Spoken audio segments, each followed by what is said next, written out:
Okay, now this was a big insight I had back in, I think it was around 97. I was working at a client where I had to decide how I was going to kind of coach some people and things. And I ended up calling it the pickup sticks model of curriculum building, as you'll see why in just a little minute.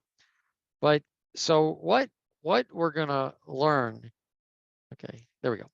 So the lessons to be learned are people can only learn what they already almost know. I don't know who said that. It just seems to be real. I know who told me that. Jim Trott, a person I've worked with forever, who's also an ace.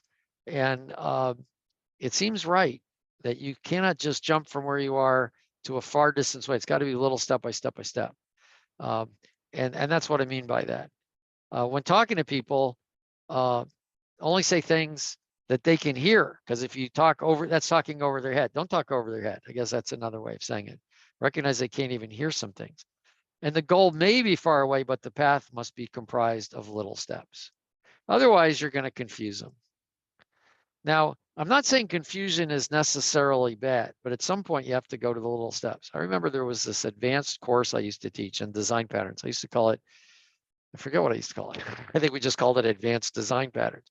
But what it really was is how you combine patterns to do architecture. And it was a different way of doing design based on Christopher Alexander's work of how you decompose systems and all that.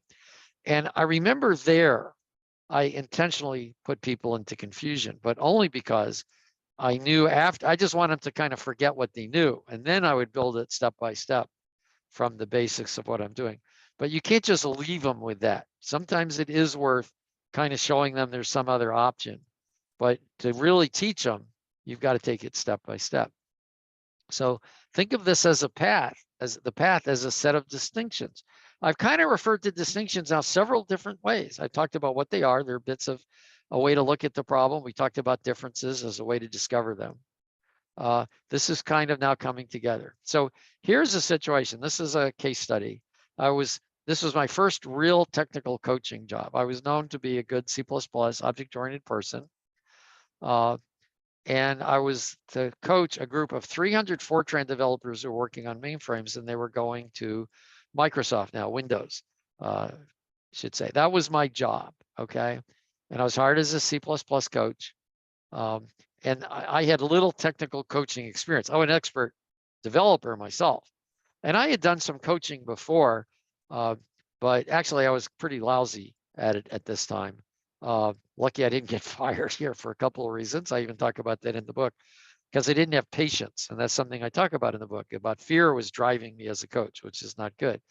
But when I was in my element talking to people, understood some of this, I was actually pretty decent. And I knew technically what to do. Okay. But I knew I really didn't know how. I had this realization, oh my God, the first 30 days it was fun. Oh, I'm having so much fun. I'm learning about this problem. I'm learning with these people. They're so nice. But then I remember after 30 days, it was like, oh my God, I can't get these people in a year. 300 people, are you kidding me?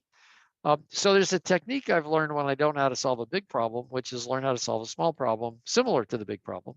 So I remember thinking, what if I figured out how what if I got one person? Now, of course, they wouldn't be happy.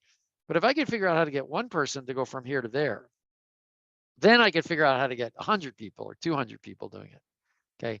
Don't infer I'm saying scale, like take a team and then scale them up. I'm not talking about that. I'm talking about trying to convey things. Sometimes getting one little simple thing done. So I started thinking about this. Can't solve a big problem, cut it down size, see if you can scale it. So I was thinking, I don't know, 300, but what one person, what's the difference? Now remember, it's distinctions, not experience. And it's not brain power. It's what are they looking at? What am I looking at? So I started thinking about this. So what could I do with this insight? Well, remember, I can only teach them what they already almost know. So I started looking at that. What do they already almost know? And I don't know, it just hit me. It just like this insight. It was like this pile of pickup sticks. I know that sounds funny, but you see, there's something they already almost know. I realize pickup sticks are like you take the top one off and then something else becomes on top. See how the yellow one is they already almost know, but you take it off, then they already almost know the blue. That insight that maybe the way you teach distinctions, that's like all the pile of distinctions. Maybe the way you teach distinctions is teaching what they already almost know, noticing that unobscures something else. Because what I wanted to teach them was that guy. buried under the pile. That was called polymorphism in this case, many forms. And I was thinking, well, I can't start talking about polymorphism because it requires so many concepts. They have no clue. Now I'm talking techie, but you get the idea. There's something you want to teach them that relies on 4, 5, 6 concepts. Don't talk about the one buried under all those other concepts. Which of those concepts could they understand now? That's what I looked at.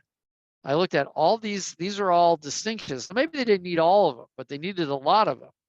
And I looked at, okay, they need this stuff, and the one I want's buried down here. So what could I teach them? And basically, I'm coming up with a path of how to teach them what they already almost know. Then what's the next thing they already almost know until I get to the promised land of that's what I wanted them to know. So going for the target doesn't work. It's too complicated.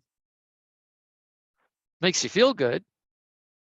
Boy, I'm so much smarter than these people. But that's not integrity. That's not having humility. That's not having empathy. You've got to take them where they are. This is that pathing. Take them where they are. Okay. And only say things that can be heard. So this is really important. And that's what I realized. And I came up with this. Now notice that you could build a whole workshop out of this. Oh my goodness, that's actually what I do.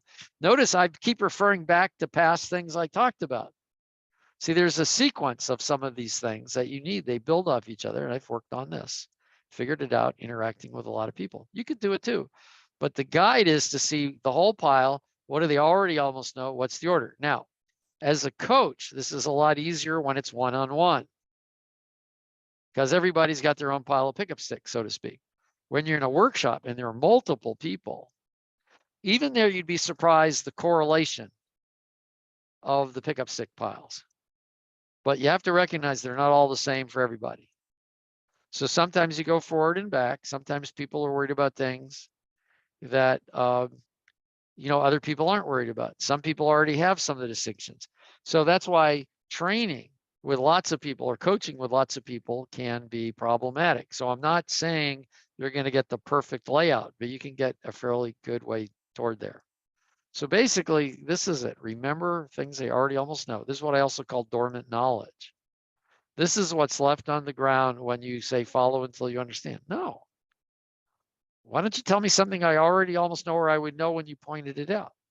Like if you're learning how to do woodworking and you've got an expert woodworker helping you, and it says, oh, we're going to cut with the grain so we get a smooth cut. Oh, that's right. I've seen smooth wood. I didn't quite realize that's what happens. Now you've just raised something to the surface. Okay, we got to see where they are, where they need to go. We can create a path. This is actually what's really critical. And this takes some work and it takes some refinement and you don't see it perfectly.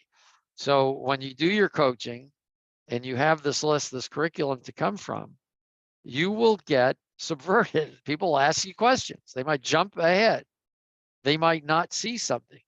When you see somebody's confused, you have to ask yourself, what is it they don't know that they should know? In other sessions that follow this, I'll be talking about how do you talk to people when they don't understand something? Well, guess what? It's going to be related to what distinctions do they see and which ones do they not see?